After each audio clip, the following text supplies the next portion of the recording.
আমরা শুনতে পাচ্ছি যাকাত আদায় করার যে সুযোগ শুরু হয়েছে, ধনীদের তালিকা হচ্ছে, তাদেরকে নিয়ে মিটিং করা হচ্ছে এবং তাদের কাছে মসলা বলা হয়েছে যাকাত নিজ হাতে দেওয়া যায় না, এটা সংগঠনের মাধ্যমে দিতে হয়।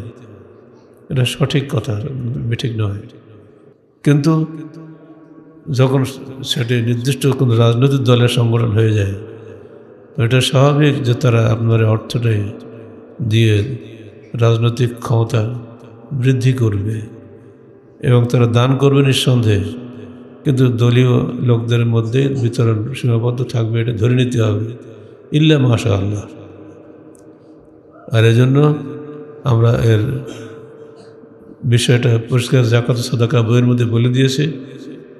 অবশ্যই সংগঠনের মাধ্যমে দান করবেন, যেন সেটা কোনো স্বার্থপর সংগঠন না হয়। আহলে হাদিস আন্দোলন বাংলাদেশের বাইতুল ফান্ড পড়ে আছে, আপনারা সেখানে জমা করবেন। প্রতিদিন আমরা ওখান থেকে মানুষকে দান করি, সবসময় লোক আসছে যাচ্ছে, বিভিন্ন খাতে আমরা ব্যয় করছি।